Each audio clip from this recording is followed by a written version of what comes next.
The original promise is, in fact, it's an easy one to remember. You can call it it's as easy as 1, 2, 3.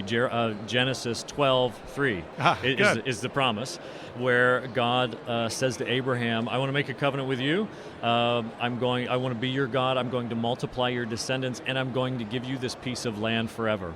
And so He's making a covenant with an everlasting promise, with the people and with the land, and as their God. And so, I'll say to some people, think as simple as, is God sovereign? Well, yes, of course He is. Well, then, if God is sovereign, doesn't He have the right to choose any particular people group and put them on any piece of land for any length of time that He chooses? And the answer is, of course He is. And He can do all of that, certainly without my opinion.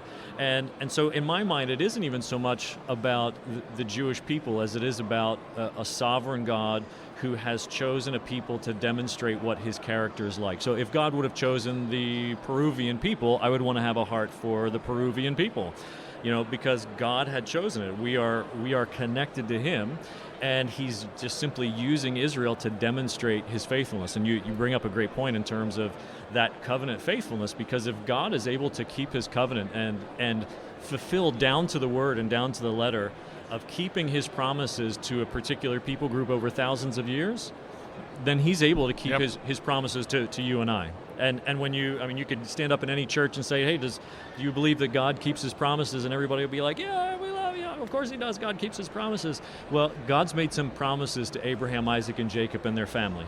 And as much as you are passionate about God keeping promises to you, God takes it personally when He makes promises to other people, and it's not even an issue of whether He will or He won't. For Him, it's an issue of His character.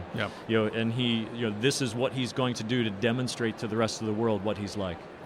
Doug Hershey joining us today here on the Meeting House on Faith Radio. A rich and informative conversation here on the floor in the exhibit hall at the 2021 National Religious Broadcasters Convention in Dallas. So you wrote the book, Israel Rising. Again, it's a book of text combined with pictures from Israel, correct? Exactly, and not just pictures, but then and now photography from Israel. And so with Israel Rising, there was over 100 photo comparisons from over 25 locations all over the land. The old photos were taken between 1880s and the 1940s, and I went back with a pro photographer to reshoot all the angles. Now, the next book is called Jerusalem Rising, and there you go. It's a good-looking book. Yeah, so absolutely, it's a coffee table book, 208 pages, and that specifically focuses on the city. And so the ancient prophecy that's involved with that is Zechariah 8, when God says, "I will return to the city and dwell with my people. Old men and old women will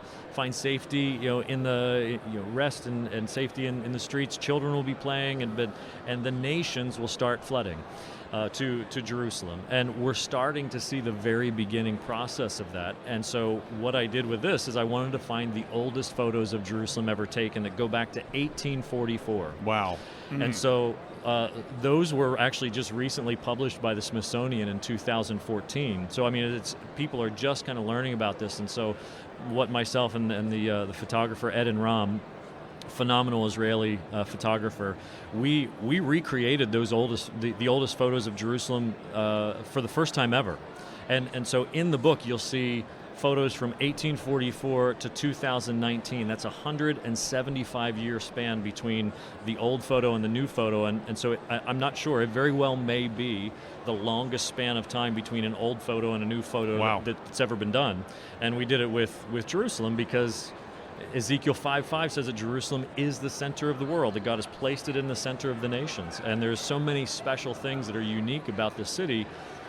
No other city on earth has had its history foretold, to its destruction, to its empty desolation, to its revival and restoration as a significant city, and then eventually a seat of power for a Jewish king.